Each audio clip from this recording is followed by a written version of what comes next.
Good morning and welcome back to the allotment on a lovely sunny Sunday morning. I'm down today. I've been really busy at home. Sorry you're in the sun there. I've been really busy at home. Didn't get a chance to come down yesterday and I'm down today.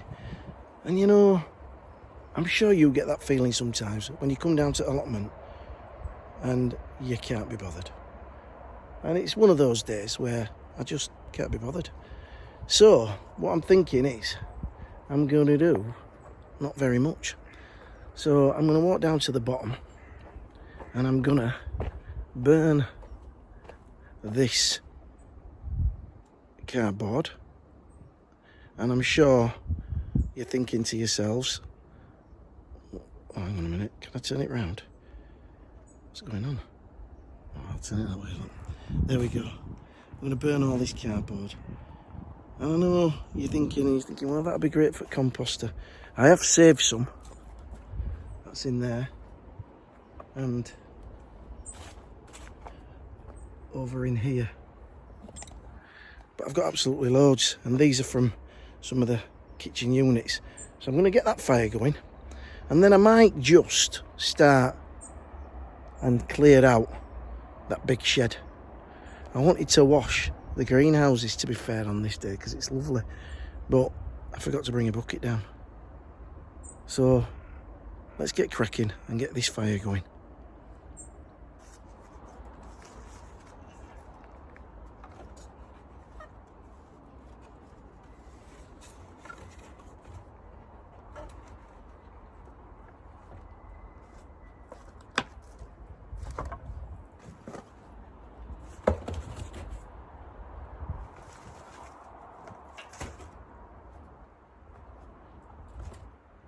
Can't beat a good burn.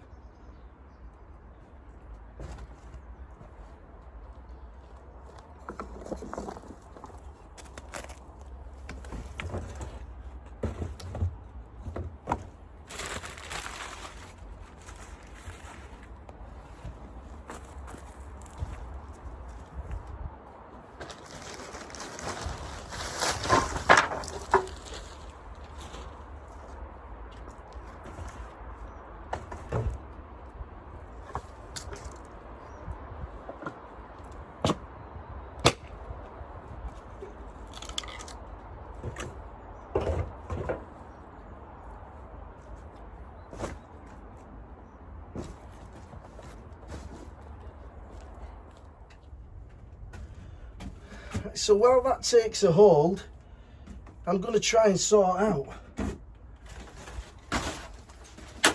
this shed because I want to try and get it out and get it emptied, ready to transport over to Martin's plot.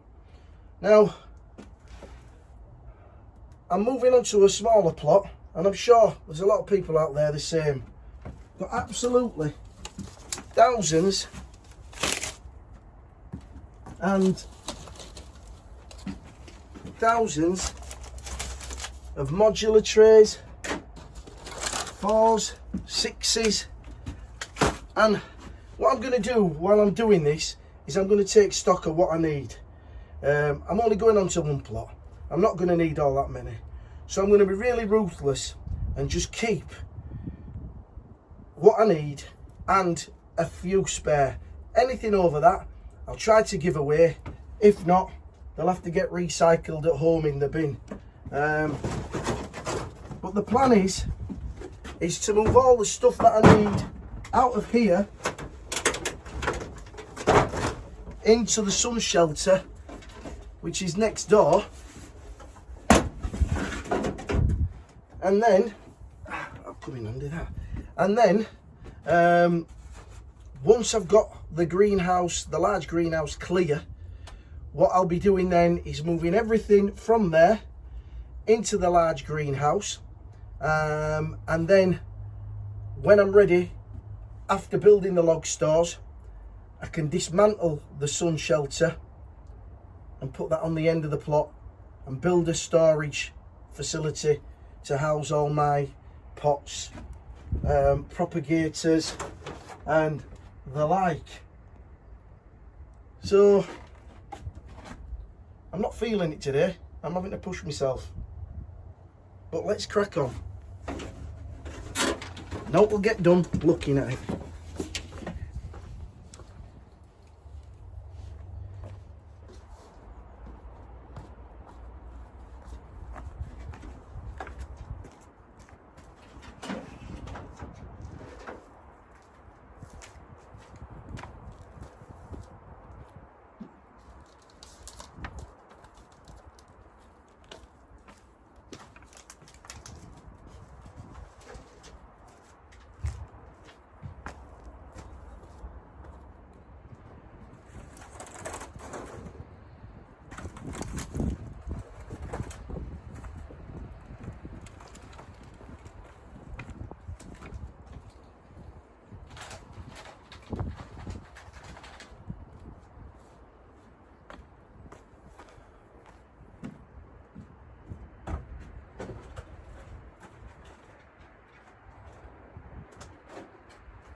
These are my fleeces that I use sort of like in the early spring when there's a threat of a frost in the greenhouse, and these are all cut to size for the large greenhouse. And it's not actually a fleece, we've got a bed factory over the road, and this stuff actually lines, when they put the feathers in the mattress, they actually line it with this, and I don't know how I came about it. Somebody gave me it, but it's really good stuff. Unlike fleece, it doesn't degrade. It just stays like this all the time. So I use it, just fold it up and use it every year.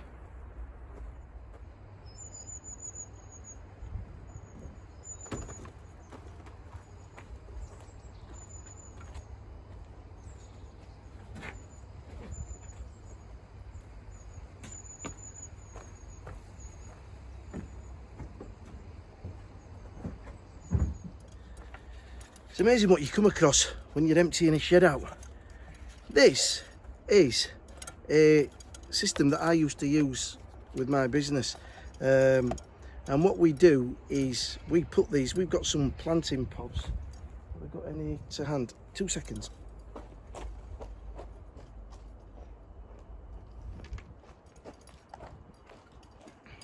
I'm back. We've got what we call planting pods, and it's got one of these liners in. That's not the right size, and we use these when we make planters for care homes. Basically what it does is it allows you to bring elements of the garden indoors to people that can't physically get outside to do any gardening. So basically that sits in a timber planter, 6 of those. It's mobile, it's on wheels, it makes up part of a raised garden. It sits alongside another 5 in a unit, and that unit can simply be, the brakes taken off, and it can be wheeled in to a care home, undercover if it's raining. We use them in schools as well. And basically what this is a self-watering system. And what that does is it sits, take those out, it sits in the bottom of the pot. And that's filled with compost, and then all you do is at the top of here, lift the cap up, fill it with water.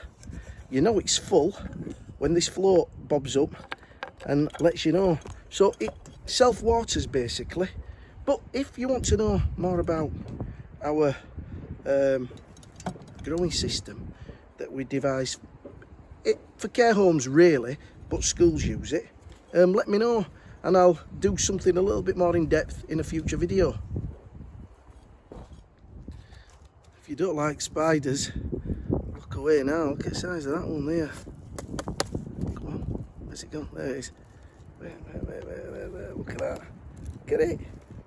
It's really massive. Now, if that were furry, it'd be a completely different game. Right, so managed to get all those pots out, as we can see there. All I've got is this gas bottle I came about. What I'm going to do with that, to be fair, I was going to get one of those heaters rather than putting a fire in the shed. I don't know, I'll have to give that some thought. Yeah, I've just got some paint there, shed paint, my fish blood and bone to come out. Everything else is virtually out, and then all I'll do is these shelf potato trays are all just bolted together. I'll dismantle those and recycle them, and this is ready to just lift off and take across. Decent shed, you know, really good shed, nice and dry. There is a little bit of need for repair. Where are we? Let me just see if I can show you. Can you see it just in that gap there? There's just a little bit of a crack, so it just needs something bobbing on that. Now this plot, the back plot, the wet plot, is looking rather like a bomb site, but slowly but surely we'll get there. I've put all the pots into here. Just realised now I've blocked all my tools in, so well done, Mal, that's another job for you. What I'll probably do eventually is just store them right in that corner, but I've just got them out of there for now because I want to start and getting that shifted across. I was going to do it this weekend, but I've had a lot on with kitchen, so Martin's quite happy to just hang fire. So yeah, seeing a devastation on this plot. Everything that I can use and recycle on my plot, I'm doing so those flags are coming up. I'm going to have to do something with these flags, these aconite styled flags. I'll be taking them up and I'll use them somewhere. I think, obviously, I'll speak to the chairman and ask if he wants me to leave the base, first of all, because if somebody comes along and gets a 6-foot greenhouse, whether that be 6x6, you know, this is 6 foot wide, all they need to do is put a sleeper wall across and they've got a 6 foot base. If it's an 8 foot, same again, just put a sleeper wall across. If they get a 6x10, then it's perfect, but I'll ask him, see what he says. I'm also prepared to leave him this block paving here, because that'll make quite a nice bit of a patio for whoever takes the plot on after me. So I think they'll be getting a half decent plot when they come to take it. It's not like next door there. So whilst that's looking a bit horrendous, this side isn't too bad. I'm deciding to take these Leylandii out because what I want to do is, as I said before, just at the side of that greenhouse, I want that to be sort of the start of the garden, if you like. So this area here where the lawn is and the patio is, this is going to be sort of like a garden. So it's going to start over there with plants in, and then the bed just behind the 2 conifers there, and that bed as well. So I want those to be in the garden, so when you sat down here you can see all the flowers and the plants. So unfortunately these Leylandii are going to have to go. I just think it's for the good of the plot, and I don't want to be battling with them. You know, even if I do cut them down by half and, you know, and shape them up, they're just going to get wider and wider, and eventually, you know, it's just going to be too much. So yeah, eventually they're going to come out. As I say, this side is looking quite tidy, and that's what I want to do. I want to leave the scene of devastation behind me and keep this area and this plot nice and tidy whilst I get set up. So we're not doing too bad down here. We've got all the compost to use, and I've got to sort out these raised beds. get the top layer off and get them stored away and get these plasticked. I'm hoping that I'm going to get my daughter Kirsty to come down and do that. She's quite good at stuff like that. And then yeah, I'm going to tackle this bed, get this stuff out so I've got a clear run at the log stores.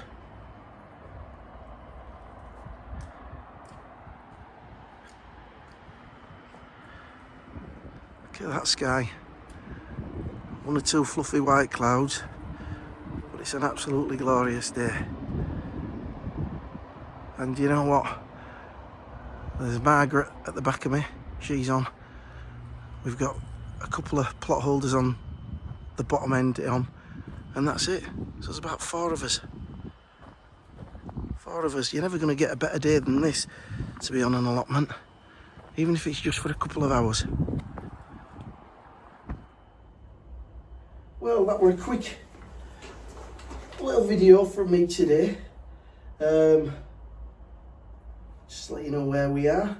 As I say, my tank's not full today, and sometimes it ain't, you know what I mean? And sometimes you just got to go with that. But I've emptied that shed, so that's one job ticked off the list. What I'm going to do now, I think I'm going to harvest these cucumbers today, get these plants out of here, get this tidied up, and then once it's tidy, I can ship all that stuff into here, and we can go again. So I would just like to thank everybody for watching. Thank you very much for all your kind comments. If you are watching this and you would like this video, just hit the like button. It'd be much appreciated. And there's a notification bell there as well if you want it to be alerted of any future videos. But I think I'm going to call it a day. I think I'm going to go home. I'm going to get ready for some football. I believe there's a big game, Arsenal-Liverpool.